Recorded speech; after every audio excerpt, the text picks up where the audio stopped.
2020 विश्वकप इटाली प्रथम विजय। जी हाँ दर्शक बंधु, प्रथम थर पर 2020 विश्वकप खेलुवा इटाली निजर प्रथम विजय हासिल करिछि। गुरुवार ग्रुप सी रो एक मैच रे एही दल नेपाल को 10 विकेट में परास्त करी एक तरफा विजय हासिल करिछि।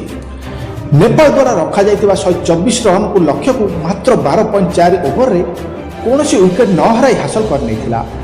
एही यूरोपीय दल इटाली टॉस जीति प्रथम बैटिंग करने को नेपाल को आमंत्रण करथिला। 8 रन रे निजर प्रथम विकेट हराइथिबा नेपाल पई असिफ शेख जी की 20 एवं रोहित पटेल 23 स्थिति को सुधारिबा को उद्यम करथिले। उभय 41 रन एक भागीदारी करथिले। पर दीपेंद्र सिंह आरी एवं आरिफ शेख मध्य 44 रन रे एक भागीदारी होइथिला, किंतु एहा पई दल नियमित व्यवधान रे विकेट हराई चलथिला एवं 19.3 ओवर रे 123 रन करी ऑल आउट हो जाइथिला। इटाली पक्षर क्रिस्टियान बालुगे 3 विकेट नहीं 124 रन लखु इटाली 2 प्रारंभिक